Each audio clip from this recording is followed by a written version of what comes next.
물론입니다.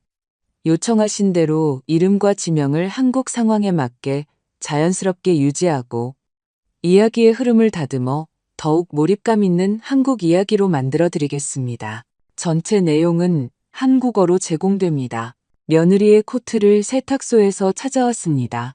오랫동안 알고 지낸 세탁소 사장님이었습니다.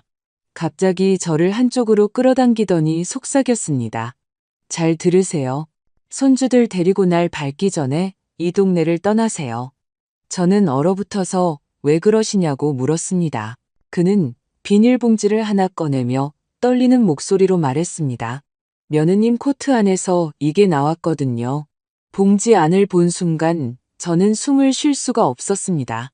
생각할 겨를도 없이 손주들을 꼭 껴안았습니다. 여기 와주셔서 기쁩니다. 이 영상을 보고 계신다면 좋아요를 누르고 채널을 구독해주세요. 그리고 댓글로 어디서 제 복수 이야기를 듣고 계신지 알려주세요. 제 이야기가 어디까지 퍼졌는지 알고 싶습니다. 늦은 오후가 되자 한낮의 열기가 아직 손가락에 남아있는 채로 재래시장에서 사온 무거운 장바구니를 들고 있었습니다. 땀이 블라우스를 흠뻑 적셨고 저는 낡은 골목길을 따라 천천히 걸었습니다. 담벼락에 벗겨진 페인트는 이 동네의 오랜 세월을 이야기해주고 있었습니다. 모퉁이에 김 사장님의 세탁소가 나타났습니다. 빛바랜 나무 간판이 바람에 흔들리고 있었습니다. 저는 멈춰서서 가방에서 누렇고 구겨진 세탁물 보관증을 꺼냈습니다. 그날 아침 며느리인 지연이가 부드럽지만 서두르는 목소리로 제 손에 쥐어주었었습니다. 어머니, 김 사장님 세탁소에서 제 모직 코트 좀 찾아다 주세요. 온종일 회의가 있어서요. 저는 별 생각 없이 고개를 끄덕였습니다. 늘 아이들을 위해 하던 수많은 심부름 중 하나일 뿐이었습니다. 안으로 들어서자 섬유유연제 냄새와 구석에서 피어오르는 증기 냄새가 섞여 있었습니다. 코끝에 안경을 걸친 노인인 김 사장님이 계산대 뒤에서 앙상한 손으로 장부를 넘기고 있었습니다. 제가 보관증을 내밀자 그는 그것을 보고 말없이 고개를 끄덕이며 안쪽 창고로 들어갔습니다. 보통은 함께 일하는 젊은 직원을 시켰지만 그날은 직접 마치 시간을 벌려는 듯 천천히 움직였습니다. 저는 아무 걱정 없이 바구니 손잡이를 만지작거리며 오늘 저녁 손주들에게 무엇을 요리해 줄지만 생각하고 있었습니다. 그가 지연이의 코트를 들고 돌아왔습니다. 투명한 비닐에 조심스럽게 쌓여 섬유유연제 향기가 배어 있었습니다. 하지만 그는 저에게 코트를 건네는 대신 멈춰 섰습니다. 다른 사람이 없는지 가게 안을 둘러보았습니다. 이상하다고 생각했고 제가 묻기도 전에 그의 거칠고 굳은 살 박인 손이 제 팔을 강하게 잡았습니다. 박 여사님, 그가 거의 속삭임에 가까운 잠긴 목소리로 중얼거렸습니다. 잠깐 이리 좀 와보세요. 제가 반응할 틈도 없이 그는 가게 뒤편을 가리고 있는 낡은 커튼 뒤로 저를 데려갔습니다. 락스 냄새와 증기 때문에 숨쉬기가 어려웠습니다. 다림질해야 할 옷더미가 무질서한 벽처럼 쌓여 무언가를 가리고 있었습니다. 이걸 보셔야 합니다. 그가 계산대 아래 낡은 서랍을 열며 떨리는 목소리로 말했습니다. 거기서 그는 작지만 제 심장을 철렁하게 하기에 충분한 투명 비닐봉지를 꺼냈습니다. 안에는 붉은 도장이 찍힌 은행이체 확인증이 들어있었는데 액수가 너무 커서 제가 잘못 본 건 아닌지 몇 번이나 다시 봐야 했습니다. 수억 원. 누가 이런 것을 코트 주머니에 넣어둘 수 있을까요? 그리고 그 종이 옆에는 사진 한 장이 있었습니다. 제 손주들인 서연이와 서준이의 순진한 얼굴 위에 붉은색 마커로 동그라미가 그려져 있었습니다. 분노에 차서 혹은 더 나쁜 의도로 그린 듯한 비뚤어지고 격한 동그라미였습니다. 온몸에 피가 차갑게 식는 것을 느꼈습니다. 손이 얼음장처럼 차가워졌습니다. 김 사장님, 이게 뭐예요? 제가 갈라진 목소리로 겨우 말했습니다. 그는 고개를 저었습니다. 마치 자신이 발견한 것을 감당할 수 없다는 듯 그의 눈은 공포로 가득 차 있었습니다. 박 여사님, 당장 아이들을 데리고 떠나셔야 합니다. 1분 1초도 지체하면 안 돼요. 날이 밝기 전에 가셔야 합니다. 그의 목소리는 거칠고 거의 애원하는 듯 했습니다. 더 묻고 싶었습니다. 설명을 원했지만 그는 그저 제 손에 봉지를 쥐어주며 반복해서 말했습니다. 이걸 여기 둘 수가 없어요. 너무 끔찍해서요. 저는 너무나 떨리는 손으로 코트를 받아 거의 떨어뜨릴 뻔했습니다. 터지기 직전에 폭탄을 든 것처럼 봉지를 주머니 깊숙이 넣었습니다. 밖으로 나올 때 제 발걸음은 허공을 걷는 듯 불안정했습니다. 장바구니가 기울어져 토마토 몇 개가 길바닥에 굴러떨어질 뻔했습니다. 밖의 세상은 여전히 시끄럽게 돌아가고 있었습니다. 버스에 끼익거리는 브레이크 소리, 노점상의 외침, 길에서 뛰어노는 아이들의 웃음소리. 하지만 제 머릿속에는 김 사장님의 목소리만이 장송곡처럼 울려 퍼졌습니다. 날이 밝기 전에 하늘이 어두워졌습니다. 땅거미의 그림자가 짙은 밤에 삼켜졌습니다. 저는 돌덩이를 짊어진 듯 무거운 발걸음으로 집에 들어섰습니다. 끔찍한 비밀을 담은 지퍼백은 저주처럼 제 주머니 깊숙한 곳에서 타오르고 있었습니다. 예전에는 서연이와 서준이의 웃음소리로 가득했던 큰 집은 이제 얼음장 같은 침묵에 잠겨 있었습니다. 아들 민준이는 수백 킬로미터 떨어진 부산으로 출장을 가 있었습니다. 집에는 저와 어린 두 손주, 그리고 지연이가 남긴 끔찍한 공허함뿐이었습니다. 휴대전화가 진동했습니다. 며느리에게서 온 짧은 문자였습니다. 어머니, 갑자기 회의가 잡혔어요. 아주 늦을 것 같아요. 아이들 좀 잘 부탁드려요. 저는 화면의 글자를 보았고 가슴 속에서 이름 모를 불안감이 차올랐습니다. 사실일까? 아니면 무언가를 숨기기 위한 변명일까? 저는 서연이와 서준이가 낡은 카펫 위에서 블록놀이에 집중하고 있는 거실로 들어갔습니다. 7살짜리 서연이는 크고 동그란 눈으로 조심스럽게 알록달록한 블록집을 만들고 있었습니다. 할머니, 보세요. 우리 집엔 굴뚝도 있어요. 맑은 종소리 같은 목소리로 신나서 외쳤습니다. 이제 막 4살이 된 서준이는 옆에서 플라스틱 공룡을 껴안고 가사 없는 노래를 흥얼거리고 있었습니다. 그 모습을 보니 가슴이 미어졌습니다. 몇 시간 전만 해도 저는 아이들이 가족의 품에서 안전하다고 생각했습니다.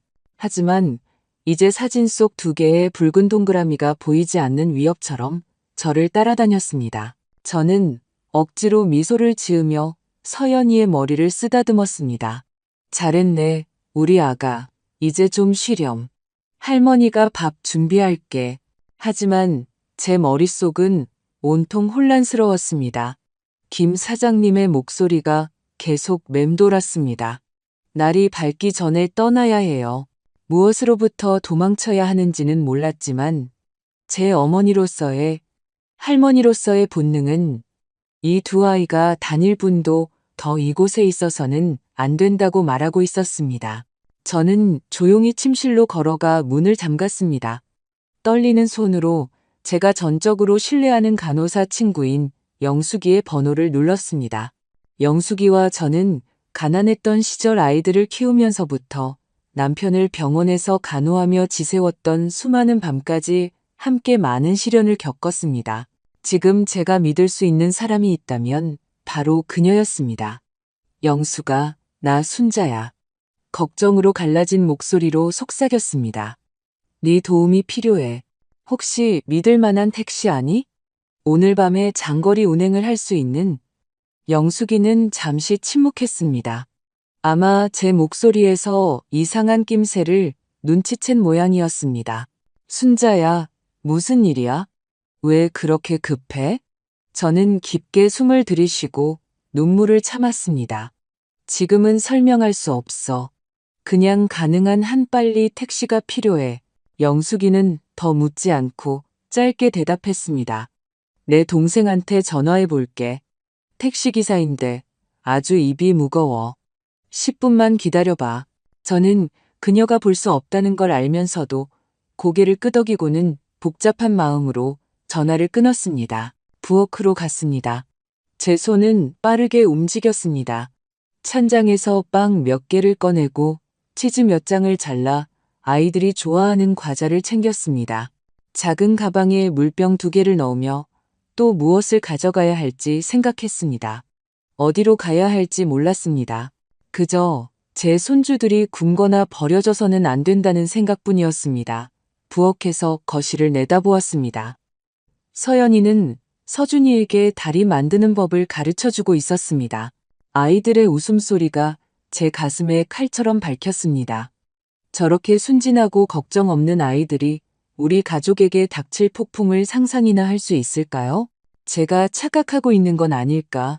모든 게 오해이고 제가 과장하는 건 아닐까 하는 생각도 들었습니다. 하지만 그때 붉은 동그라미가 그려진 사진이 다시 머릿속에 떠올랐고 다른 선택의 여지가 없다는 것을 깨달았습니다. 아이들 방으로 달려가 옷장을 열고 옷 몇 벌을 집었습니다. 서연이가 좋아하는 파란색 스웨터, 서준이의 슈퍼히어로 잠옷, 양말 몇 켤레, 서연이가 잘 때 항상 껴안는 털실 인형과 서준이가 절대 놓지 않는 장난감 자동차도 챙겼습니다. 모든 것을 큰 여행 가방에 되는 대로 던져 넣었습니다. 더 이상 정리할 시간이 없었습니다. 가로등 불빛이 창문으로 들어와 도깨비불처럼 깜빡이며 심장을 세차게 뛰게 했습니다. 혹시나 호기심 많은 이웃이 제 서두르는 모습을 볼까봐 두려워 커튼을 쳤습니다. 이 동네는 작아서 모두가 서로를 알고 지냈고 저는 누구의 질문도 받고 싶지 않았습니다. 휴대전화가 다시 진동했습니다. 영숙이의 문자였습니다. 택시 도착했어. 모퉁이에 있어. 동생 이름은 민수야. 믿어도 돼. 저는 마음을 진정시키려 심호흡을 했습니다. 거실로 나가 서연이 옆에 무릎을 꿇고 어깨를 부드럽게 흔들었습니다. 가자, 아가. 제가 할 수 있는 가장 다정한 목소리로 속삭였습니다. 코트 입어. 밤 산책하러 가자. 서연이는 놀라서 동그래진 눈으로 얼굴을 들었습니다. 밤 산책이요? 어디 가요? 할머니? 저는 속이 타들어가면서도 미소를 지었습니다. 아주 재미있는 곳에. 하지만 지금 당장 가야 해. 안 그러면 늦어. 서준이가 눈을 비비며 잠에서 깬 것을 불평하기 시작했습니다. 졸려요, 할머니.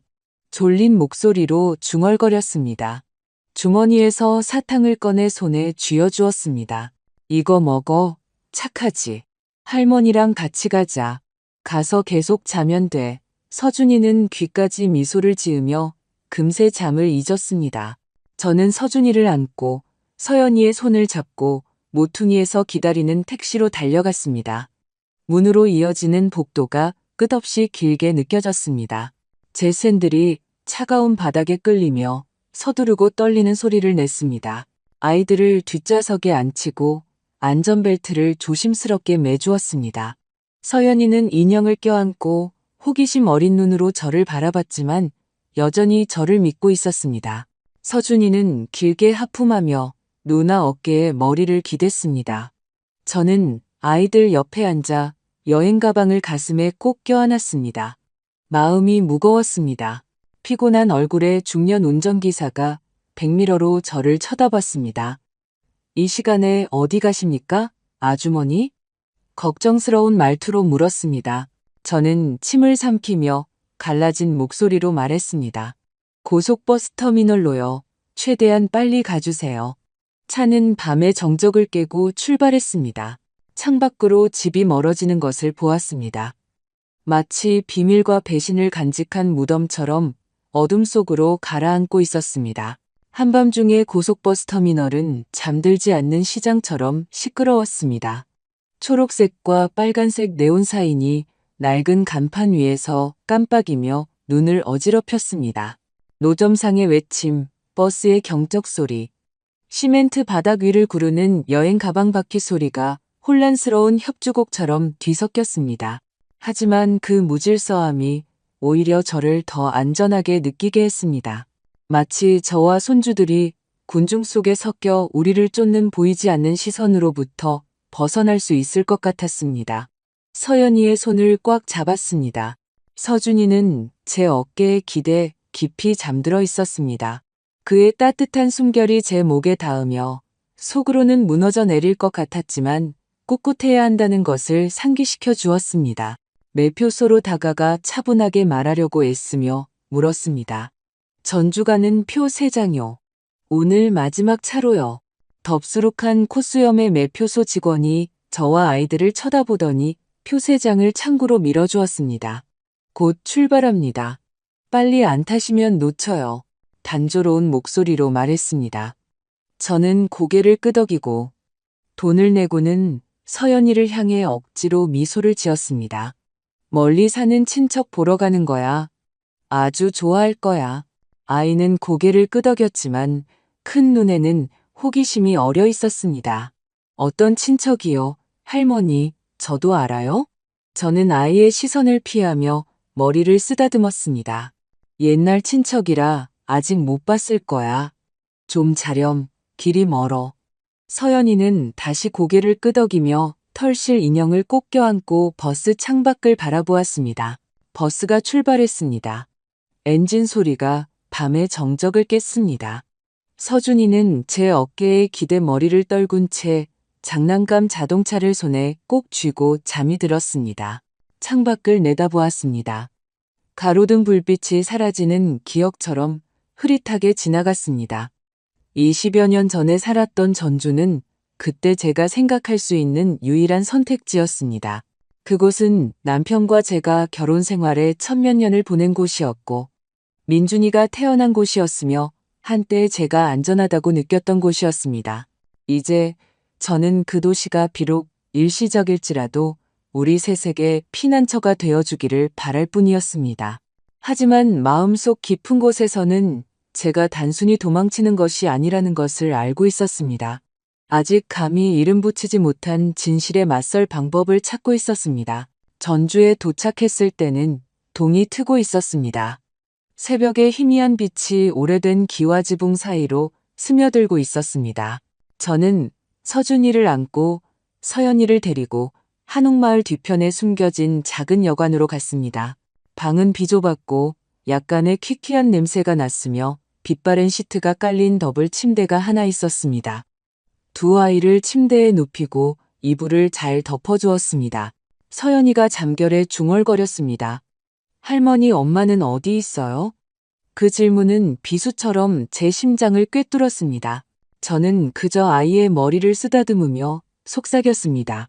자거라, 아가. 엄마는 바쁘셔. 곧 오실 거야. 하지만 그것이 거짓말이라는 것을 잘 알고 있었습니다.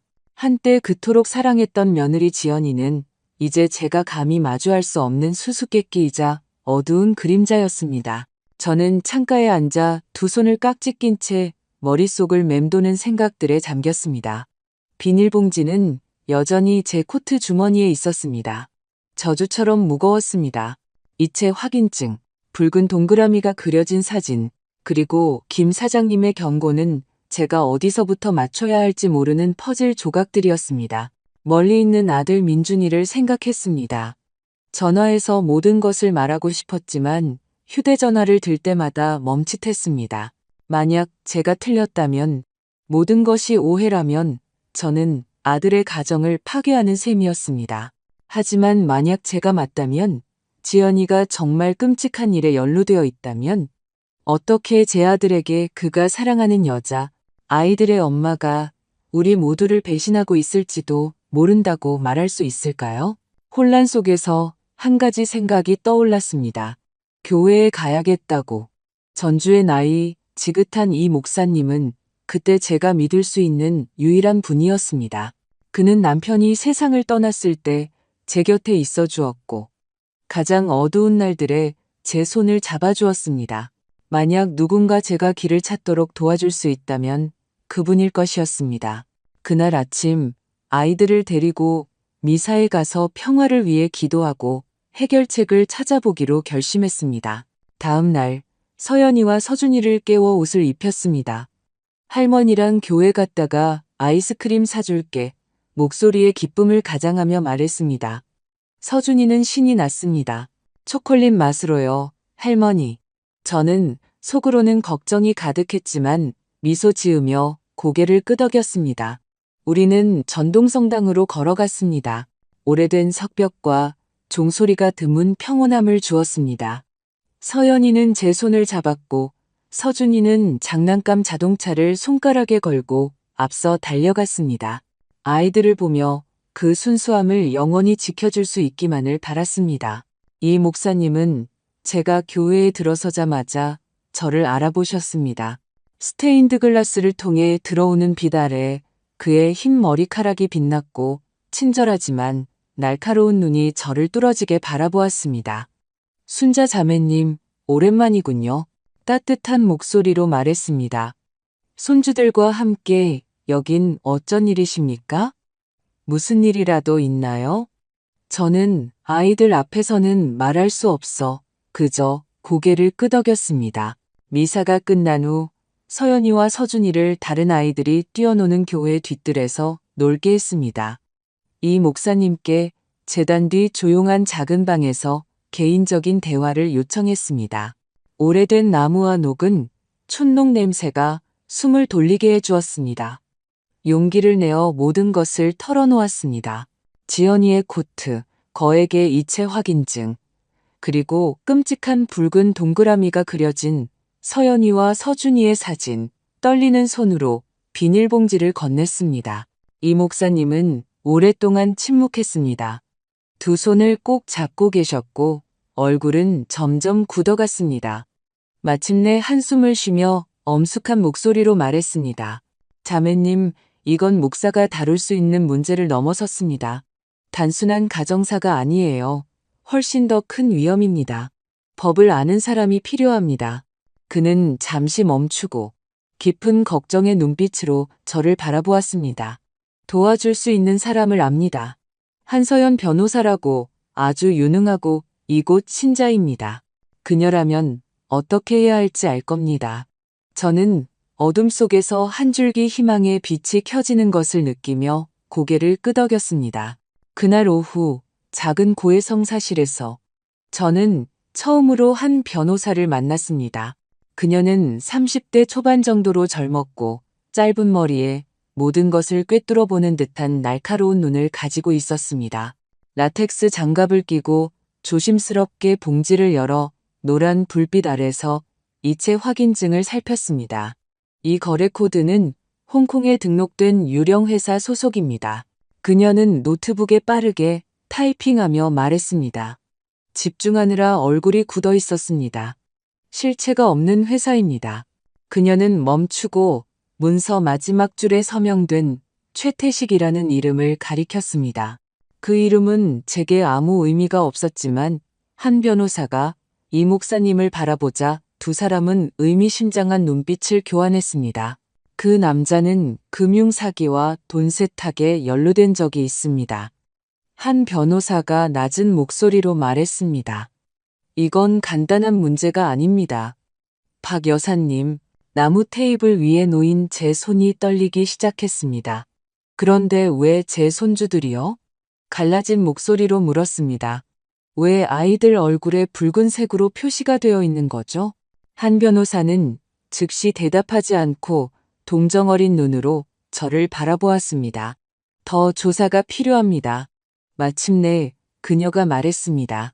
하지만 가장 먼저 여사님과 아이들이 안전한 이곳에 머무는 것입니다. 제가 신뢰하는 동료들에게 연락해서 조사하겠습니다.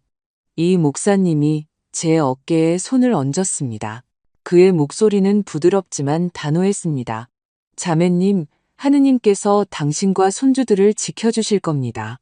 하지만 아이들을 위해 강해지셔야 합니다. 저는 교회를 나오며 서연이와 서준이를 껴안았습니다. 회색빛 오후가 돌기를 덮고 있었습니다. 뒤에서 종소리가 울리며 제가 더 이상 혼자가 아니라는 것을 상기시켜 주었습니다. 다음 날 저는 불타는 심장을 안고 전주의 한 여인 숙문 앞에 서 있었습니다. 서연이와 서준이는 제가 전적으로 신뢰하는 옛 간호사 친구 영숙이의 집 마당에서 놀고 있었습니다. 나무 울타리 너머로 아이들을 지켜보았습니다. 서연이는 서준이에게 비눗방울 부는 법을 가르쳐주고 있었고 그들의 맑은 웃음소리가 햇살 가득한 아침을 채웠습니다. 저는 미소를 지었지만 그 미소는 마치 거기서 보내는 매 순간이 아이들에게서 훔쳐온 시간인 것처럼 무겁게 느껴졌습니다. 영수가 하루만 아이들 좀 봐줄 수 있니? 저는 평정을 유지하려 했으며 부탁했습니다. 동네에 가서 중요한 개인적인 일을 좀 처리해야 해서. 영숙이는 저를 바라보았습니다. 그녀의 날카로운 눈은 더 묻고 싶어 하는 것 같았지만 그저 고개를 끄덕였습니다. 걱정 마, 순자야. 아이들은 나랑 잘 있을 거야. 푸딩도 만들어주고 옛날 이야기도 해줄게. 저는 말없이 그녀의 손을 꼭 잡았지만 마음속에는 무한한 감사가 담겨 있었습니다. 아침 첫 버스를 타고 동네로 돌아왔습니다. 맨 뒷좌석에 몸을 웅크린 채 주머니에는 여전히 지퍼백이 들어 있었습니다. 그것은 제가 짊어지고 있는 끔찍한 비밀을 끊임없이 상기시켜 주었습니다. 창밖으로 풍경이 지나갔습니다. 메마른 옥수수밭, 낡은 집들. 하지만 제 눈에는 서연이와 서준이 사진 위에 2개의 붉은 동그라미 외에는 아무것도 보이지 않았습니다. 제가 지금 무엇을 하고 있는지 아이들을 뒤로하고 이 위험한 곳으로 돌아오는 것이 옳은지 자문했습니다. 하지만 아이들을 지키려면 아무리 잔인하더라도 진실을 밝혀내야 한다는 것을 알고 있었습니다. 버스가 마지막 정류장에 섰을 때 가족이 살던 집이 나타났습니다. 집은 조용하고 차가웠습니다. 더 이상 민준이와 제가 수년간 함께 지어온 가정이 아니었습니다. 이제는 발견되기를 기다리는 범죄 현장처럼 보였습니다. 가방 깊숙한 곳에서 예비 열쇠를 꺼냈습니다. 떨리는 손으로 대문을 열었습니다. 경첩의 삐걱거리는 소리가 정적 속에 울려 퍼져 저는 화들짝 놀라 고개를 돌렸습니다. 거리는 텅 비어 있었고 멀리서 개 짖는 소리만 들렸습니다. 안으로 들어가 문을 닫았습니다. 제가 믿었던 모든 것이 무너질 수 있는 다른 세계로 들어서는 기분이었습니다. 거실은 제가 떠났던 전날과 똑같았습니다. 지연이의 얇은 담요가 소파 위에 아무렇게나 던져져 있었고 마치 몇 시간 전에 그녀가 거기 있었던 것처럼 보였습니다. 옆에는 마시다만 커피잔이 있었습니다. 말라붙은 거품이 갈색 얼룩으로 변해 있었습니다. 저는 서서 주위를 둘러보며 무슨 일이 일어나고 있는지 설명해줄 단서나 신호를 찾으려 했습니다. 하지만 집안의 공기는 무거웠고 마치 벽까지도 비밀을 간직하고 있는 것 같았습니다. 더 이상 망설이지 않고 민준이와 지연이의 방으로 직행했습니다. 옷장 아래에 제가 확인해야 할 것이 있다는 것을 알고 있었기 때문입니다. 작은 회색 금고는 말없는 공범처럼 그 자리에 가만히 있었습니다. 몇 달 전 민준이의 생일날 술에 취한 지연이가 저와 웃으며 큰 소리로 비밀번호를 내뱉었던 것이 기억났습니다. 어머니, 상상도 못하실 거예요. 민준 씨는 자꾸 비밀번호 바꾸라고 하는데 전 이게 좋아요. 2018년 5월 12일. 우리 결혼기념일이요. 그때는 그저 사소한 일이라고 생각하며 웃어넘겼지만 이제 그 숫자는 진실로 향하는 문을 여는 열쇠였습니다. 저는 무릎을 꿇고 먼지 쌓인 금고를 끌어냈습니다. 숫자를 돌릴 때마다 손이 떨렸습니다. 1, 8, 0, 5, 1, 2. 딱딱한 클릭 소리가 정적 속에서 총성처럼 울려 퍼져 심장이 철렁했습니다. 무거운 금고문을 열며 거칠게 숨을 쉬었습니다. 안에는 깔끔하게 쌓인 달러 뭉치들이 있었습니다. 초록빛 지폐가 빛나며 저를 아연실색하게 만들었습니다. 수십, 어쩌면 수만 달러, 우리 가족이 꿈도 꿔보지 못한 액수였습니다. 그 옆에는 낯선 이름이 적힌 위조 여권과 신분증 더미가 있었습니다. 박선영, 김철수, 이수진. 저는 유령 목록을 읽는 것처럼 심장이 두근거리며 하나씩 넘겨보았습니다. 구석에는 개통을 기다리는 봉인된 휴대전화 2대가 있었습니다. 하지만 저를 숨막히게 한 것은 맨 아래에 있는 서류들이었습니다. 지연, 서연, 서준의 이름으로 된 서울발 뉴욕행 비즈니스 클래스 비행기 표 3장. 민준이의 이름은 없었습니다. 제가 착각했기를 바라며 몇 번이고 다시 확인했지만 차가운 진실은 제 가슴을 꿰뚫는 칼과 같았습니다. 지연이는 도망칠 계획이었고 제 손주들을 데리고 아들은 걸림돌처럼 버리려 했습니다. 떨리는 손으로 봉투를 하나 더 꺼냈습니다. 안에는 사진 한 장이 있었습니다. 지연이가 검은 정장을 입은 낯선 남자 옆에서 환하게 웃고 있었습니다. 사진 뒤에는 손으로 휘갈겨 쓴 글씨가 있었습니다. 내 사랑 태식, 그 이름 최태식. 이체 확인증의 서명과 일치했습니다. 방 전체가 빙빙 돌기 시작했습니다. 공기가 탁해져 숨쉬기조차 힘들었습니다. 저는 가구의 등을 기댄 채 바닥에 주저앉았습니다. 사진이 손에서 떨어졌습니다. 딸처럼 아꼈던 며느리 지연이, 가족 식사 때 저와 함께 요리하던 그녀, 민준이가 직장에서 어려움을 겪었을 때 저를 안고 울었던 그녀, 그 여자가 우리를 배신하고 있었습니다. 민준이를 배신했을 뿐만 아니라 제 2 손주를 계획의 일부인 것처럼 데려가려 했습니다. 저를 보며 그림을 그려주던 서연이의 순진한 미소와 제가 빵을 구울 때마다 제 다리를 껴안던 서준이의 모습이 떠올랐습니다. 어떻게 그렇게 잔인할 수 있을까? 어떻게 아이들의 얼굴을 마치 상품인 것처럼 붉은 마커로 동그라미 칠 수 있었을까? 그 순간 이웃집 박씨 아저씨의 익숙한 오토바이 소리가 길에서 들려왔습니다. 저는 화들짝 놀라 서둘러 모든 것을 다시 금고에 넣고 원래대로 두려고 했습니다.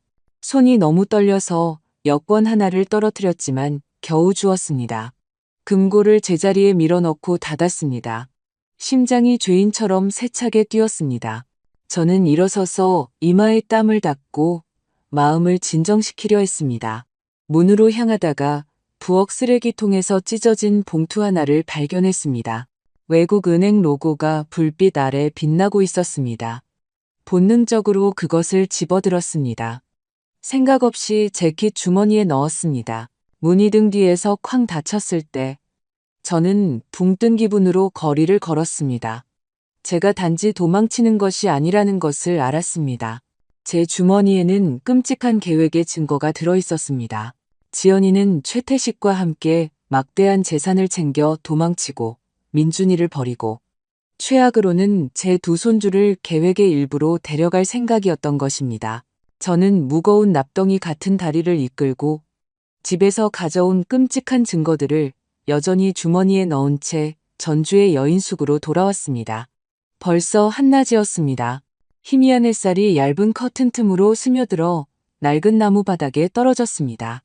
서연이와 서준이는 막 낮잠에서 깨어 침대에서 눈을 비비고 있었습니다. 서연이는 헝클어진 머리로 저를 향해 얼굴을 들었습니다. 크고 순진한 눈이었습니다. 할머니, 엄마랑 집에 언제 가요? 그 질문은 가슴에 박힌 칼과 같았습니다. 저는 무릎을 꿇고 아이의 머리를 쓰다듬으며 억지로 미소를 지으려 애썼습니다. 곧, 아가, 엄마가 무슨 일로 바쁘셔. 며칠만 더 할머니랑 있자. 하지만 목이 메어 더 이상 말을 잇지 못했습니다. 플라스틱 공룡을 껴안고 있던 서준이가 끼어들었습니다. 할머니, 과자 먹고 싶어요. 저는 고개를 끄덕이고 가방에서 과자 한 봉지를 꺼내주었습니다. 여전히 떨리는 손을 감추기 위해서였습니다. 2 아이를 여관의 작은 뜰로 데려갔습니다. 낡은 그네가 있었습니다. 여기서 잠깐 놀아. 할머니가 여기서 지켜볼게. 차분하게 말하려고 애썼지만 속으로는 벼랑 끝에 선 기분이었습니다. 금고에서 발견한 것들, 돈다발, 위조 여권, 비행기표, 그리고 지연이와 최태식의 사진이 저를 끊임없이 괴롭혔습니다. 영원히 여기에 머물 수도, 진실을 외면한 채 계속 도망칠 수도 없다는 것을 알았습니다. 하지만 한때 믿었던 아이들의 엄마가 이 악몽의 일부라면 어떻게 제 손주들을 지킬 수 있을까요? 오후에 한 변호사가 도착했습니다. 그녀의 발걸음은 빨랐지만 눈에는 걱정이 서려 있었습니다. 사복 차림의 남자 2명이 동행했는데 그들의 태도에서 차가운 전문성이 느껴졌습니다. 그들은 경찰 신분증을 보여주며 자신들을 형사라고 소개했습니다. 박 여사님, 저는 이 형사입니다. 그들 중 한 명이 엄숙하고 단호한 목소리로 말했습니다. 이쪽은 제 동료 최 형사입니다. 여사님께서 찾으신 모든 것을 봐야겠습니다. 저는 고개를 끄덕이고 그들을 방으로 안내했습니다. 작은 나무 테이블이 모든 진실의 중심이 되어버린 비좁은 임대방이었습니다. 저는 테이블 위에 모든 것을 펼쳐놓았습니다. 거액의 이체 확인증, 은행 봉투, 지연이가 최태식과 함께 웃고 있는 사진, 뉴욕행 비행기 표 3장, 그리고 위조 여권 뭉치. 각 물건은 새로운 비수처럼 지연이의 배신을 상기시켰습니다. 최 형사는 아직 봉인된 휴대전화를 가져가 작은 장치에 USB 케이블로 연결했습니다. 그의 노트북 화면이 켜지며 빠른 속도로 움직이는 명령어들이 나타났습니다. 지워진 데이터를 복구할 수 있습니다. 그는 시선을 떼지 않고 말했습니다. 이런 물건들은 사람들이 생각하는 것보다 더 많은 정보를 담고 있거든요. 저는 2 손을 깍지 낀 채 앉아 있었습니다. 심장이 세차게 뛰었습니다. 밖에서는 서연이와 서준이가 뜰에서 놀고 있었습니다. 아이들의 웃음소리가 안까지 들려왔지만 차마 쳐다볼 수가 없었습니다. 잠시라도 통제력을 잃으면 저를 질식시키는 고통을 터뜨릴 것 같았습니다. 긴장된 몇 분이 흐른 후 최 형사가 화면을 제 쪽으로 돌렸습니다. 거기에는 사진 폴더가 있었고 첫 번째 사진에는 다시 서연이와 서준이의 모습이 나타났습니다. 아이들의 순진한 얼굴은 붉은 마커로 둘러싸여 잔인한 의도로 왜곡되어 있었습니다. 저는 방 안의 공기가 사라진 것처럼 숨을 참았습니다. 이 형사가 화면을 가리켰습니다. 그의 목소리는 제가 무너지지 않도록 하려는 듯 낮아졌습니다. 여사님, 이건 개인적인 표시가 아닙니다. 인신매매 조직에서 사용하는 상징입니다. 인신매매라는 단어는 천둥처럼 울려 저를 마비시켰습니다. 그는 이미지를 확대하여 구석에 있는 아주 작은 숫자들을 보여주었습니다. 거래 코드입니다. 붉은 동그라미는 선택된 목표를 의미합니다. 아이들은 훨씬 더 큰 계획의 일부입니다. 저는 비록 아이들이 밖에 있었지만 그 끔찍한 진실로부터 아이들을 보호할 수 있는 것처럼 본능적으로 손주들을 껴안았습니다. 눈에 눈물이 고였지만 울지 않으려고 했습니다. 아이들이 제 모습을 보게 하고 싶지 않았습니다. 제 손주들을 팔려했다는 말씀이세요? 거의 들리지 않는 떨리는 목소리로 물었습니다. 이 형사는 동정 어린 눈빛으로 고개를 끄덕였습니다. 아직 전체 계획을 알지는 못하지만 이 증거들은 조직적인 범죄 네트워크를 가리키고 있습니다. 그리고 이 사진 속 여성은 그가 지연이를 가리켰습니다. 공범일 가능성이 매우 높습니다. 한 변호사가 제 어깨에 손을 얹었습니다. 그녀의 목소리도 떨리고 있었습니다. 박 여사님, 이건 더 이상 가족 문제가 아닙니다. 매우 심각한 형사 사건입니다. 아이들을 보호하기 위해 최선을 다할 겁니다. 하지만 그녀의 말은 제 안의 폭풍을 잠재우지 못했습니다. 딸처럼 사랑했던 며느리 지연이, 서준이가 태어났을 때 저와 함께 있었던 그녀, 수많은 가족의 밤에 함께 웃음을 나누었던 그녀. 어떻게 그렇게 잔인할 수 있었을까? 어떻게 자신의 핏줄인 2 아이를 더러운 거래의 대상으로 만들 수 있었을까? 최 형사는 계속해서 노트북에 타이핑하며 삭제된 메시지들을 복구했습니다. 짧지만 차가운 메시지가 나타났습니다. 목표 2명 선택됨. 정시 배송 확보할 것. 메시지는 지연이의 번호에서 알 수 없는 번호로 보내졌고 크릭스X의 이라는 이니셜로 서명되어 있었습니다. 최태식. 저는 몸에 피가 얼어붙는 것 같았습니다. 그녀가 정말 이런 짓을? 누구에게 말하는지도 모른 채 중얼거렸습니다. 한 변호사가 제 손을 잡고 부드럽게 쥐었습니다. 박 여사님, 많이 힘드시겠지만 아이들을 위해 강해지셔야 합니다. 그들은 제게 침착함을 유지하고 아무 일도 없는 것처럼 행동하라고 말했습니다. 지연이와 연락하지 마세요. 이 형사가 단호한 목소리로 말했습니다. 당신이 무엇을 발견했는지 그녀가 알아서는 안 됩니다.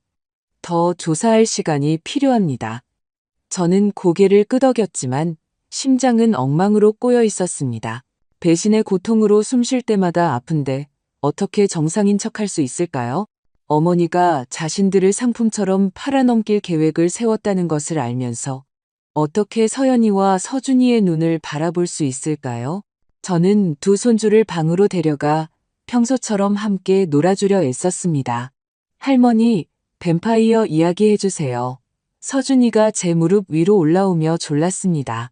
저는 아이를 껴안고 그가 좋아하는 이야기를 들려주었지만 제 목소리는 마치 저 자신이 악몽 속에 길을 잃은 것처럼 갈라졌습니다. 서연이는 옆에서 색연필로 그림을 그리며 노래를 흥얼거리고 있었습니다. 아이들을 보니 가슴이 베이는 듯 아팠습니다.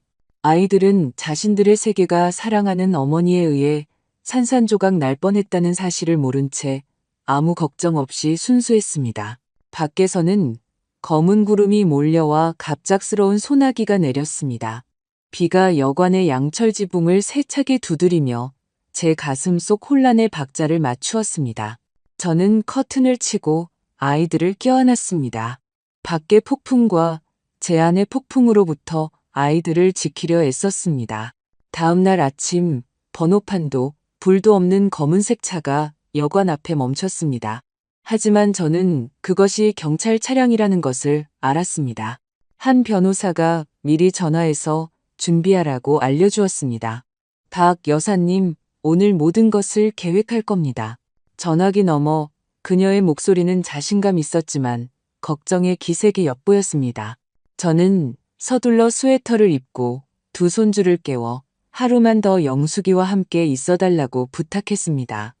할머니, 어디 가요? 서연이가 그 크고 호기심 많은 눈으로 물었습니다. 저는 억지로 미소를 지으려 애쓰며 아이의 머리를 쓰다듬었습니다. 옛날 친구 만나러 가. 저녁에 다시 올게. 과자를 오물거리던 서준이는 더 묻지 않고 고개를 끄덕였습니다. 저는 아이들 이마에 입을 맞추고 온 세상을 짊어진 듯 무거운 마음으로 차에 올랐습니다.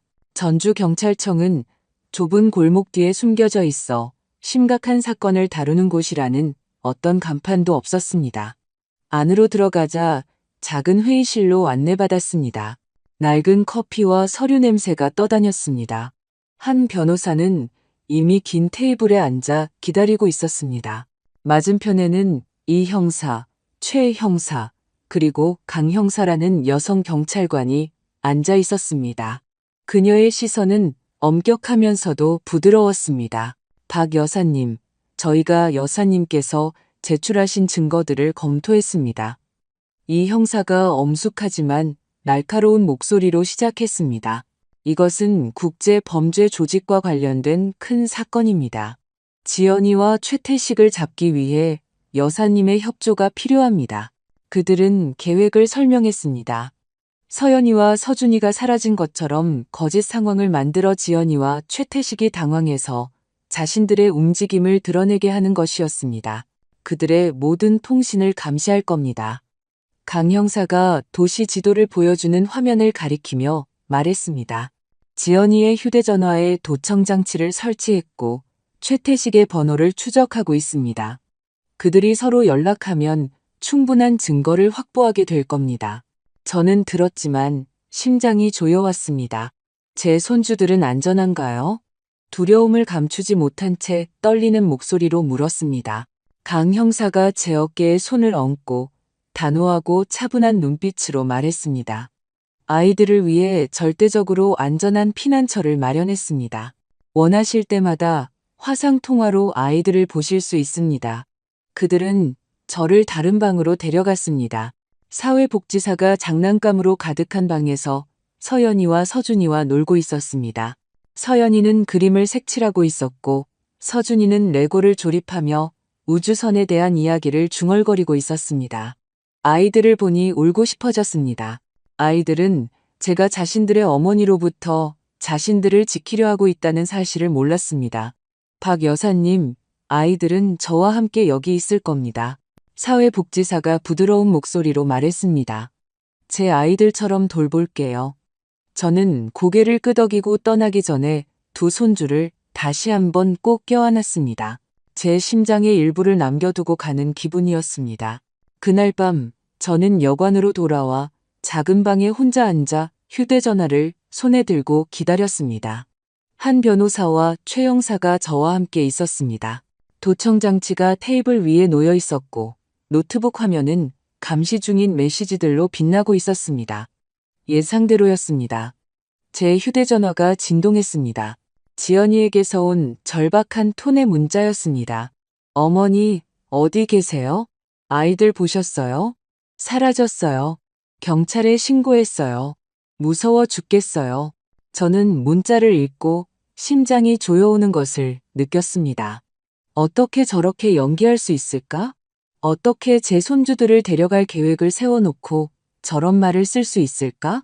최 형사는 답장하지 말라고 신호를 보냈습니다. 그저 부드럽게 고개를 저었습니다. 스스로 덫에 걸리게 놔두세요.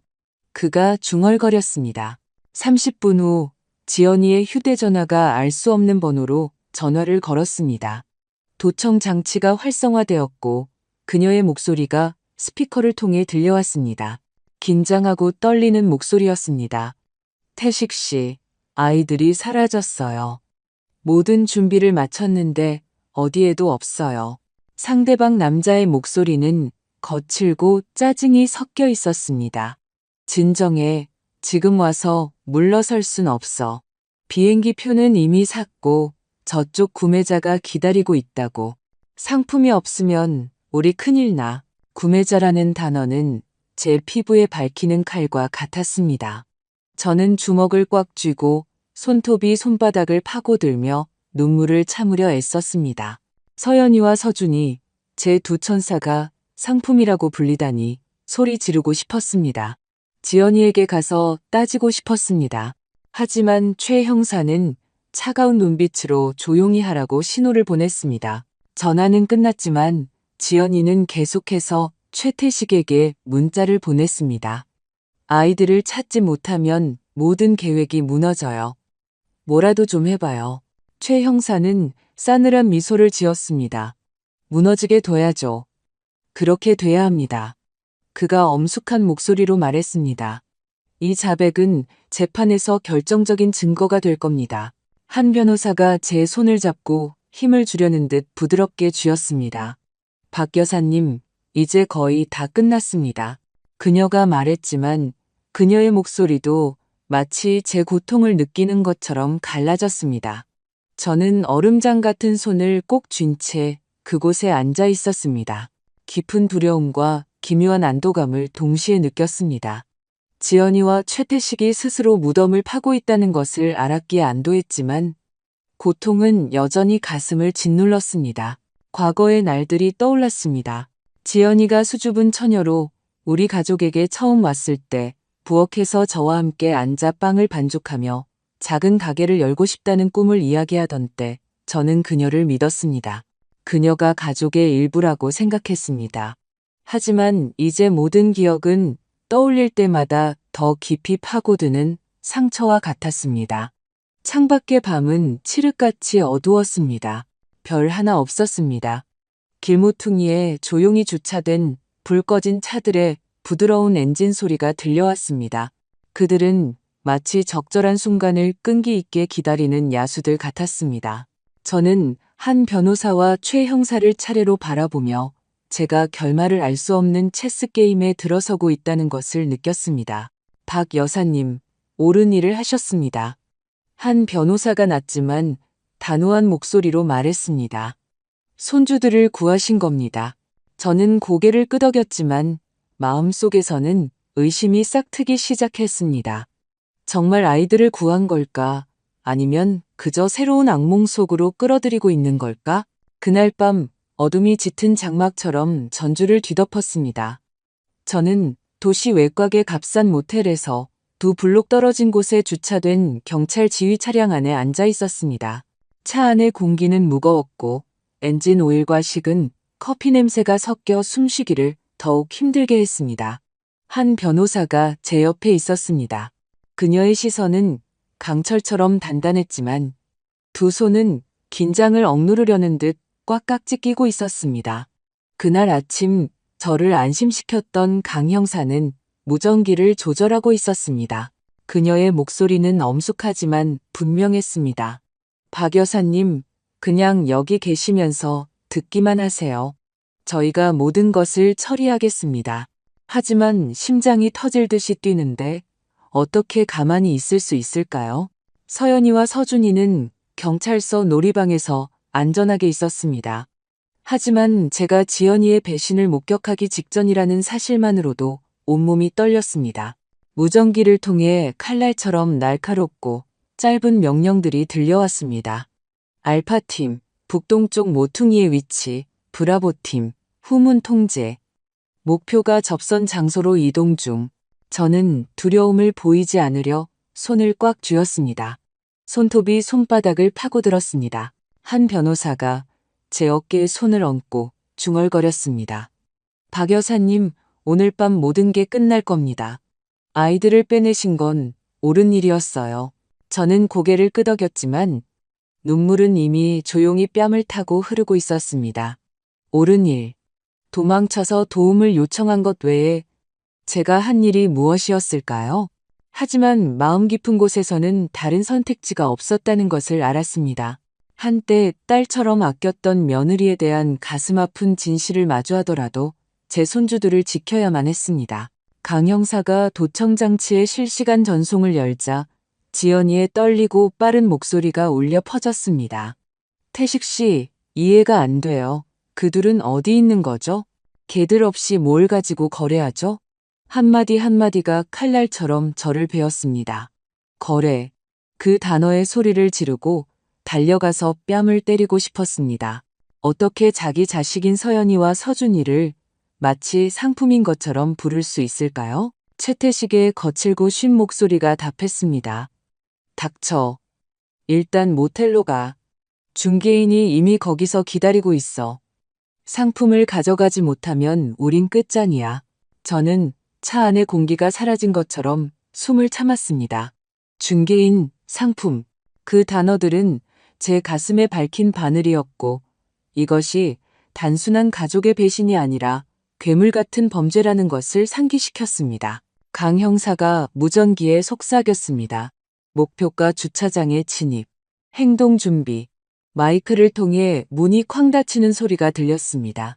그리고 시멘트 바닥 위를 빠르게 걷는 발소리. 저는 지연이와 최태식을 상상했습니다. 두 개의 긴장된 실루엣이 경찰이 쳐놓은 덫으로 직진하고 있다는 사실도 모른 채 텅 빈 주차장으로 향하는 모습. 갑자기 단호한 외침이 정적을 갈랐습니다. 경찰이다. 손들어. 부츠 소리, 손전등이 켜지는 소리. 그리고 지연이의 날카로운 비명이 밤을 찢었습니다. 안 돼. 이럴 순 없어. 공포의 찬 목소리로 외쳤습니다. 무전기를 통해 몸싸움 소리가 들렸습니다. 태식 씨, 뛰어. 지연이가 소리쳤습니다. 하지만 즉시 한 경찰관이 명령했습니다. 꼼짝 마. 손들지 않으면 쏜다. 퍽 하는 소리가 들리고 최태식의 몸이 하얀 벤 옆 바닥으로 쓰러지는 소리가 들렸습니다. 움직이지 마. 다른 목소리가 명령했습니다. 수갑이 채워지는 금속성 소리를 들었습니다. 지연이는 울고 있었습니다. 목소리는 산산조각이 났습니다. 잘못 보셨어요. 전 아무 짓도 안 했어요. 하지만 곧바로 그녀의 가방이 바닥에 떨어지는 소리를 들었습니다. 돈다발이 쏟아져 나왔고 한 경찰관의 차가운 목소리가 들렸습니다. 더 할 말 있나? 차 안에 앉아있던 저는 더 이상 참을 수 없었습니다. 눈물이 조용히 뺨을 타고 흘렀습니다. 덫이 성공해서 안도의 눈물을 흘리는 건지 아니면 제가 딸처럼 여겼던 지연이가 제 두 손주를 팔아넘기려 했다는 진실을 마주한 고통 때문인지 알 수 없었습니다. 한 변호사가 제 손을 잡고 꽉 쥐었습니다. 박 여사님, 그들을 체포했습니다. 아이들은 안전합니다. 떨리는 목소리로 말했습니다. 하지만 제 안의 고통은 가라앉지 않았습니다. 지연이가 저와 함께 앉아 웃으며 소박한 꿈을 나누던 밤들이 생각났습니다. 저는 그녀를 믿었고 사랑했습니다. 가족의 일부라고 생각했습니다. 이제 남은 것은 유령뿐이었습니다. 모든 것을 파괴하려 했던 누군가, 무전기에서 짧지만 권위 있는 목소리가 들려왔습니다. 두 목표 확보. 사상자 없이 작전 성공. 밖에서는 사이렌이 동시에 울리기 시작했습니다. 빨갛고 파란 불빛이 회전하며 낡은 모텔 벽에 반사되었습니다. 순찰차 엔진이 시동을 거는 소리, 명령을 내리는 목소리, 서두르는 발소리가 들렸습니다. 밤은 혼란으로 찢어지는 듯했지만 제게는 그것이 마침내 운명의 그물이 닫혔다는 신호였습니다. 몇 주 후 저는 전주지방법원의 방청석에 앉아 있었습니다. 공기는 무겁고 답답했으며 마치 벽들이 비밀을 간직하고 있는 듯했습니다. 좌석은 이웃들과 카메라와 수첩으로 무장한 기자들로 가득 차 있었습니다. 그들의 날카로운 시선은 매 순간을 기록할 준비가 되어 있었습니다. 저는 서연이와 서준이를 꼭 껴안았습니다. 아이들은 분위기에 긴장을 느낀 듯 제게 바싹 기댔습니다. 한 변호사가 제 옆에서 등을 쓰다듬으며 속삭였습니다. 박 여사님, 오늘 모든 것이 끝날 겁니다. 정말 용감하셨어요. 하지만 제 심장이 산산조각 났는데 어떻게 강해질 수 있을까요? 지연이에 대한 그녀의 끔찍한 계획에 대한 진실이 곧 드러날 것이었습니다. 그리고 저는 그 진실이 저와 제 손주들에게 지울 수 없는 상처를 남길 것을 알고 있었습니다. 피고인석에 지연이가 나타났습니다. 베이지색 수의를 입고 머리는 헝클어져 있었습니다. 제가 알던 빛나던 며느리의 모습은 온데간데 없었습니다. 얼굴은 초췌했고 10년은 늙어 보였습니다. 눈은 푹 꺼져 마치 죄책감에 시달리는 듯 했습니다.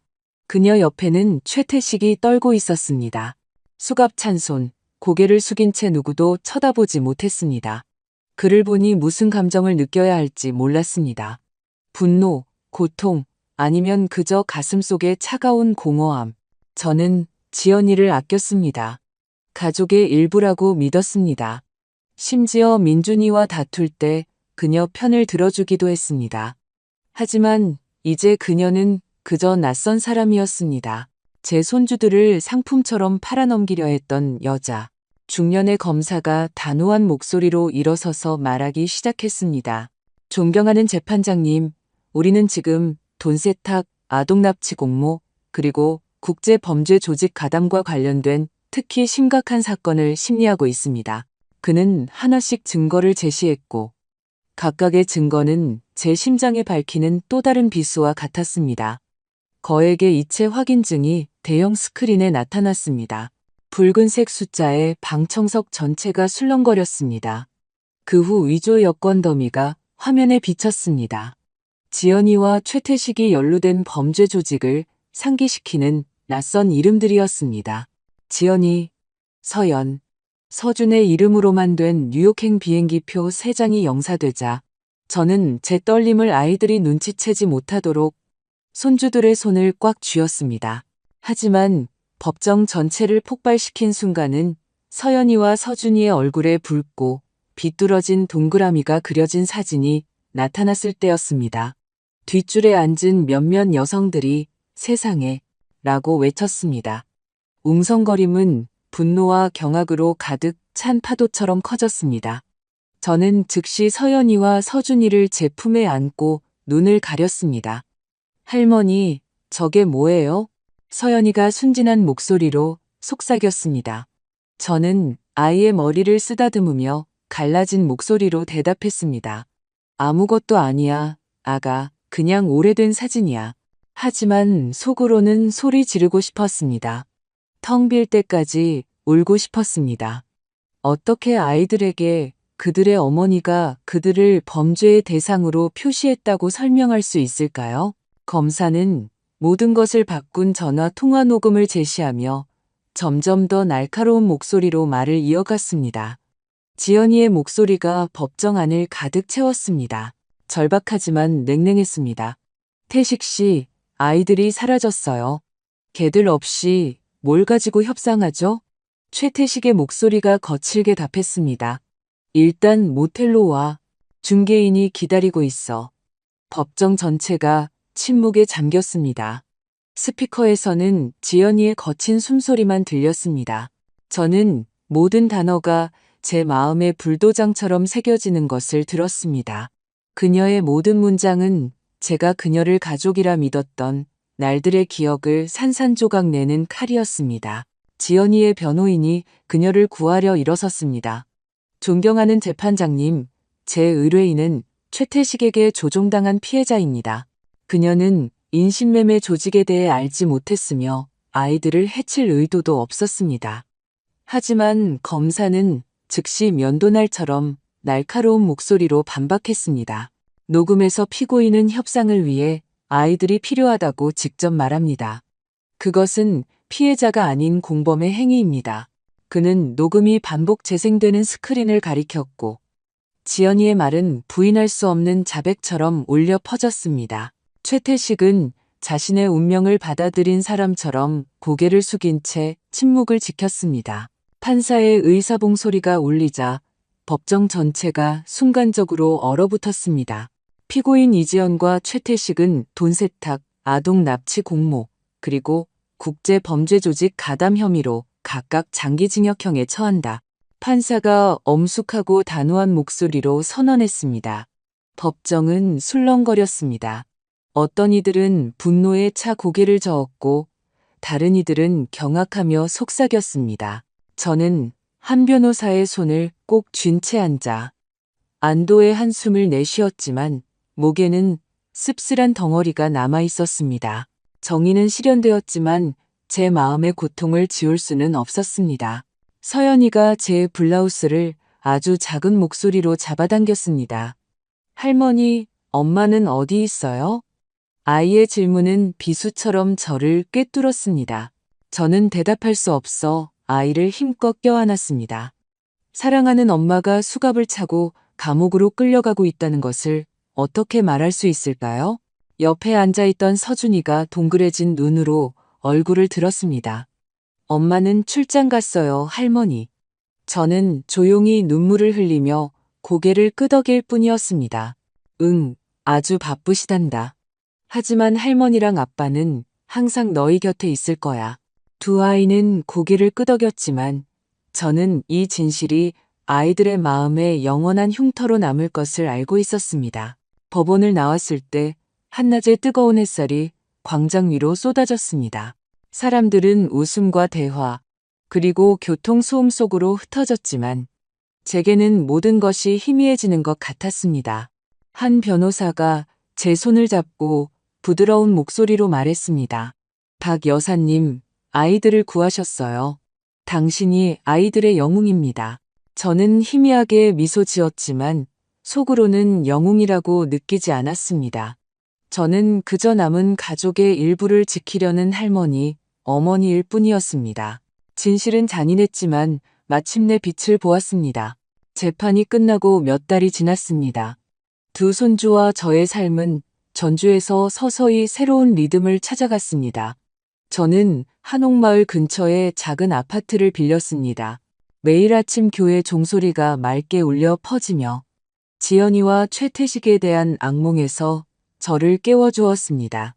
아파트는 크지 않았지만 제게는 서연이와 서준이를 위한 피난처이자 새로운 가정이었습니다. 매일 아침 일찍 일어나 아침을 준비했습니다. 서준이를 위한 계란 샌드위치, 서연이를 위한 우유와 과자, 서연이의 머리를 빗겨주고 서준이의 교복깃을 바로잡아준 뒤 전동성당 근처 초등학교로 아이들을 데려다 주었습니다. 교실로 달려가며 환한 미소로 제게 손을 흔드는 아이들을 볼 때면 마음속의 상처는 여전히 타오르고 있었지만 한 줄기 희망이 스며드는 것을 느꼈습니다. 어느 날 오후 베란다에서 국화 화분에 물을 주고 있을 때 노란 택시가 문 앞에 멈췄습니다. 문이 열리고 민준이가 여행 가방을 어깨에 메고 내렸습니다. 셔츠는 부산에서 오는 긴 여정 끝에 구겨져 있었습니다. 아들은 눈에 띄게 야위었고 얼굴은 초췌했으며 눈은 너무나 무거운 이야기를 짊어진 듯 푹 꺼져 있었습니다. 저는 물뿌리개를 놓쳤고 물이 바닥에 튀었습니다. 달려가서 아들을 껴안았습니다. 민준아, 돌아왔구나. 갈라진 목소리로 외치며 마치 사라져버릴까 두려운 듯 평온했던 지난 날들처럼 힘껏 껴안았습니다. 민준이는 저를 안아준 뒤 무릎을 꿇고 팔을 벌렸습니다. 서연이와 서준이가 집안에서 아빠, 아빠 라고 신나게 외치며 달려나와 그의 품에 안겼습니다. 웃음소리 속에서 저는 비록 한순간이었지만 민준이의 눈이 빛나는 것을 보았습니다. 그날 밤 우리 넷은 작은 부엌 식탁에 둘러앉았습니다. 저는 민준이가 어릴 때부터 좋아하던 김치찌개를 준비했습니다. 찌개 냄새가 집에 온기를 불어넣었습니다. 서연이는 학교 이야기를 했고 서준이는 선생님이 칭찬해 주신 그림을 보여주었습니다. 하지만 분위기는 여전히 무거웠습니다. 우리 모두가 해야 할 말이 있다는 것을 알고 있는 듯 했습니다. 설거지를 마친 후 아이들을 방으로 보내 퍼즐을 맞추게 하고 민준이 앞에 앉았습니다. 아들, 모든 걸 말해줘야겠다. 저는 떨림을 억누르려 손을 깍지 낀 채 엄숙한 목소리로 말했습니다. 저는 천천히 이야기하기 시작했습니다. 김 사장님 세탁소에서 코트를 찾던 그날 오후부터 이체 확인증과 붉은 동그라미가 그려진 서연이, 서준이 사진이 담긴 비닐봉지를 발견했을 때까지 야간 버스를 타고 떠났던 일, 가구 및 금고, 아이들의 이름만 적힌 뉴욕행 비행기표, 그리고 지연이와 최태식에 대한 끔찍한 진실이 밝혀진 재판에 대해 이야기했습니다. 한마디 한마디가 저뿐만 아니라 민준이의 심장에도 밝히는 비수와 같았습니다. 그는 침묵한 채 헝클어진 머리카락을 손가락으로 꼬며 붉어진 눈으로 듣고만 있었습니다. 제가 지연이가 아이들을 협상용 상품이라고 불렀던 부분을 이야기했을 때 민준이는 손으로 테이블을 치며 갈라진 목소리로 말했습니다. 그만해요, 엄마. 그는 일어나 작은 방을 이리저리 서성였습니다. 마치 진실의 무게를 감당할 수 없다는 듯이 엄마, 사실은 저도 예전부터 지연이를 의심하고 있었어요. 민준이가 고통스러운 목소리로 말했습니다. 일찍 나가서 늦게 들어오곤 했어요. 휴대전화를 숨기고 갑자기 집에서 큰돈이 사라지기도 했고요. 물어보면 항상 회사 돈이라고 했어요. 저는 나쁜 짓을 할 거라고 믿고 싶지 않았어요. 가족을 지키고 있다고 생각했어요. 하지만 결국 바보였던 거죠. 그는 멈춰서서 얼굴을 돌렸습니다. 어깨가 떨리고 있었습니다. 저는 일어나 아들의 떨리는 손을 말없이 잡았습니다. 그의 고통을 조용히 나누었습니다. 민준이의 고통은 아내의 배신 때문만이 아니라 자신의 두 아이, 서연이와 서준이를 지키지 못했다는 무력감 때문이기도 하다는 것을 알았습니다. 방에서 아이들이 분위기의 긴장을 감지한 듯 조용히 나왔습니다. 서연이는 털실 인형을 껴안고 작은 목소리로 물었습니다. 할머니, 아빠 슬퍼요? 저는 고개를 끄덕이고 아이를 제 쪽으로 끌어당겨 그릇에 고기 한 점을 더 얹어주었습니다. 아빠는 그냥 여행 때문에 피곤하신 거야. 편하게 먹어. 서준이가 순진한 목소리로 대화에 끼어들었습니다. 아빠, 내일 같이 레고 놀이해요. 민준이는 희미하게 미소 지으며 아이의 머리를 쓰다듬었습니다. 그래, 내일 놀자. 하지만 저는 그 미소가 상처 입은 마음을 감추기 위한 가면일 뿐이라는 것을 알았습니다. 저녁 식사 후 아이들이 방에 들어갔을 때 민준이는 제 옆에 앉아 단호하게 말했습니다. 엄마, 이혼 소송할 거예요. 아이들 양육권은 제가 다 가져오고 엄마랑 함께 아이들을 위한 새로운 삶을 다시 만들 거예요. 저는 아들을 바라보았고 그의 눈에서 오랫동안 보지 못했던 결심을 보았습니다. 확실하니, 민준아? 떨리는 목소리로 물었습니다. 그는 제 손을 꽉 쥐며 고개를 끄덕였습니다. 용서할 수 없어요, 엄마. 저 때문이 아니에요. 서연이와 서준이 때문이에요. 아이들은 안전한 삶을 살 자격이 있어요. 아이들이 행복해지도록 뭐든지 할 거예요. 저는 눈물을 흘리며 고개를 끄덕였습니다. 마침내 제 아들이 고통스럽더라도 진실을 마주할 용기를 찾았던 것입니다. 그날 밤 저는 베란다에 서서 불 켜진 작은 거리를 바라보았습니다. 가로등의 노란 불빛이 간헐적인 그림자를 그렸습니다.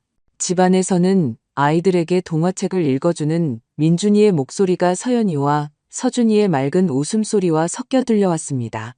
그러자 고민영이 말했어요. 난 이제 어둠이 무섭지 않아. 민준이가 읽었고, 저는 서준이가 고민영 정말 용감하다 라고 외치는 소리를 들었습니다. 책장을 넘기는 소리가 분위기와 어우러져 연약하지만 소중한 평화를 가져왔습니다. 저는 눈을 감고 깊게 숨을 들이쉬었습니다. 심장에 약간의 온기가 돌아오는 것을 느꼈습니다. 시간은 조용히 흘렀습니다. 제가 빌렸던 작은 아파트는 정말로 가정이 되었고, 그곳에서 세 세대의 상처가 서서히 아물어갔습니다. 법원은 이미 최종 판결을 내렸고, 서연이와 서준이의 모든 양육권을 민준이와 제게 부여했습니다. 그 소식을 듣고 저는 소파에 앉아 따뜻한 차 한 잔을 꼭 쥔 채 마침내 제 가슴을 짓누르던 무거운 돌덩이가 치워진 기분을 느꼈습니다. 매주 일요일 아침 저는 서연이와 서준이를 데리고 근처 공원에 갔습니다. 전동성당의 종소리가 나무 위 새들의 지저귐과 섞여 울려 퍼졌습니다. 이제 전주에서 안정적인 직장을 구한 민준이는 푸른 잔디 위에서 서준이와 축구를 하곤 했습니다. 짧은 다리의 아이는 공을 쫓아다니며 귀까지 활짝 웃었습니다. 아빠, 세게 차요.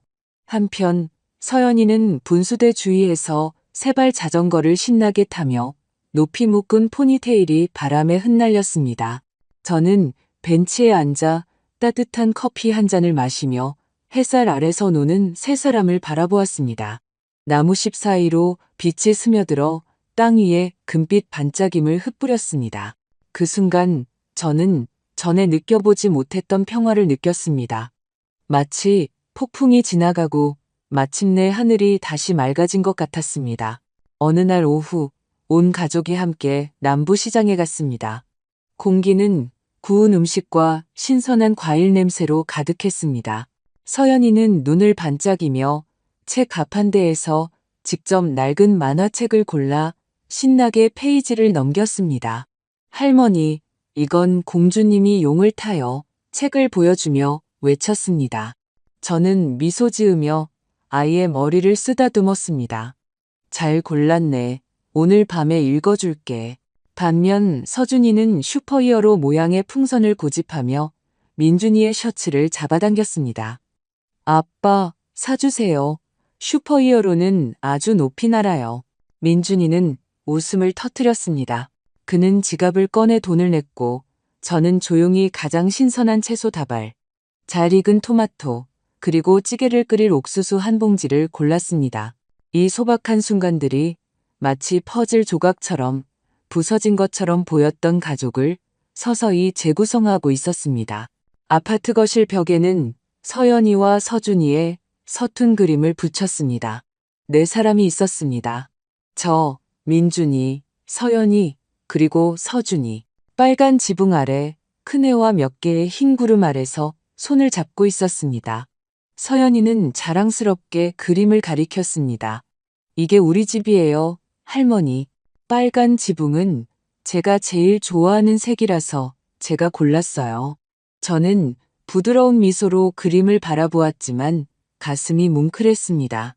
그림에는 엄마가 없었고 제가 아무리 노력해도 그 빈자리는 항상 거기에 있을 것이라는 것을 알았습니다.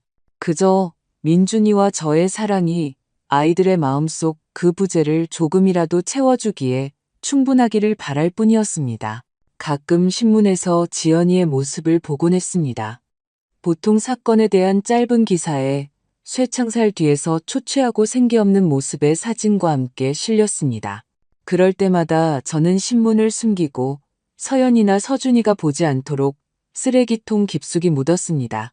아이들은 이해하기에 너무 어렵고 저는 아이들의 맑은 미소가 어머니에 대한 잔인한 진실로 더럽혀지는 것을 원치 않았습니다.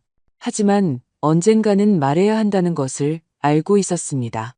그녀가 왜 더 이상 없는지 설명해야 할 것이었습니다. 그 생각은 저를 떨게 했지만 그때가 오면 아이들이 그 고통에 무너지지 않고 이해할 수 있는 방법을 찾을 것이라고 스스로에게 다짐했습니다. 밤에 서연이와 서준이가 깊이 잠들었을 때 저는 부엌 식탁에 앉아 전주에서의 첫날부터 쓰기 시작한 낡은 일기장을 펼쳤습니다. 이제는 덜 떨리는 손이 페이지 위를 미끄러지며 이런 글들을 남겼습니다. 오늘 서연이가 가족을 그렸다. 그 빨간 지붕이 우리가 가진 전부라는 것을 아이는 모른다. 하지만 그 지붕이 항상 굳건히 서 있도록 무엇이든 할 것이다. 아이들은 거짓이나 두려움이 아닌 사랑과 진실 속에서 자라날 것이다. 그리고 다시는 누구도 붉은 펜으로 아이들의 얼굴에 표시하는 짓을 감히 하지 못할 것이다. 저는 노트를 닫고 불을 껐습니다. 옆방에서 들려오는 두 작은 천사들의 조용한 숨소리와 창문으로 들어오는 부드러운 밤바람 소리만이 남았습니다. 가끔 꿈속에서 저는 여전히 지연이의 모습을 봅니다. 법정의 모습이 아니라 어느 날 국화꽃다발을 손에 들고 수줍게 우리 집에 들어와 긴장된 미소를 짓던 그 젊은 시절의 모습. 잠에서 깨면 눈물이 조용히 흐릅니다. 그리움 때문이 아니라 배신당한 신뢰의 고통 때문입니다. 하지만 그때 거실에서 저를 즐겁게 부르는 서연이의 목소리나 아빠와 장난치는 서준이의 장난기 어린 웃음소리가 들립니다. 그러면 저는 과거가 저를 다시 끌어내리도록 둘 수 없다는 것을 압니다. 눈물을 닦고 일어나 작은 가족을 위한 새로운 하루를 준비합니다. 어느 날 밤 두 손주에게 동화책을 읽어준 후 민준이가 저와 함께 거실에 남았습니다. 엄마, 여기서 안정적인 직장을 구했어요. 그가 엄숙하지만 단호한 목소리로 말했습니다. 전주에 남아서 엄마랑 아이들을 키우고 싶어요. 우리 해낼 수 있겠죠. 그렇죠? 저는 아들을 바라보았고 그의 눈에서 어릴 때 이후로 보지 못했던 결심을 보았습니다. 물론이지, 아들. 그의 손을 잡으며 대답했습니다. 우리는 서로가 있으니까 해낼 수 있어. 민준이는 미소 지었고 몇 달 만에 처음으로 그 미소에는 더 이상 무게가 실려 있지 않았습니다. 어둠 속에서 가로등 불빛이 커튼 틈으로 스며들 때 저는 폭풍이 지나간 후 우리 가족이 진정으로 다시 태어났다는 것을 깨달았습니다. 그것은 고통스러운 재탄생이었고 신뢰와 사랑의 깨진 조각들 위에 세워졌지만 희망으로 가득 차 있었습니다. 저는 일어나 베란다로 나가 조용한 거리를 바라보았습니다. 멀리서 교회의 종소리가 울렸습니다. 과거가 아무리 잔인했더라도 우리, 즉 저, 민준이, 서연이, 그리고 서준이는 사랑을 등불 삼아 길을 비추며 계속 나아갈 것이라는 것을 상기시켜주는 것 같았습니다. 마음 깊은 곳에서 저는 일어난 모든 일이 단지 우리 가족의 비극일 뿐만 아니라 누구에게나 경고가 될 수 있다는 것을 이해했습니다. 때로는 당신을 해치는 사람이 바로 당신이 가장 신뢰했던 사람입니다. 순진함, 맹목적인 믿음은 어둠이 들어오는 열린 문이 될 수 있습니다. 하지만 저는 어머니, 할머니의 사랑과 용기는 항상 보호하고 인도할 힘을 가지고 있다는 것도 깨달았습니다. 모두에게 무언가를 말하고 싶습니다. 이상한 신호들을 잘 살펴보는 법을 배우세요. 진실을 마주하기 두려워 눈을 감지 마세요. 가족은 가장 고통스러운 배신 앞에서도 온 마음과 단호함으로 지켜낼 용기가 있을 때에만 진정으로 지켜집니다. 방금 들으신 이야기는 관련된 사람들의 신원을 보호하기 위해 이름과 장소를 변경했습니다. 우리는 심판하기 위해서가 아니라 누군가 듣고 잠시 멈추어 성찰하기를 바라는 마음으로 이 이야기를 전합니다. 얼마나 많은 어머니들이 자신의 가정 안에서 조용히 고통받고 있을까요? 정말 궁금합니다. 만약 여러분이 제 입장이었다면 어떻게 하시겠습니까? 평화를 유지하기 위해 침묵을 선택하시겠습니까? 아니면 자신의 목소리를 되찾기 위해 모든 것을 마주할 용기를 내시겠습니까? 여러분의 의견을 알고 싶습니다. 왜냐하면 모든 이야기는 다른 사람의 길을 비추는 촛불이 될 수 있기 때문입니다. 하느님은 항상 축복하시며 용기가 우리를 더 나은 날들로 이끌 것이라고 확신합니다.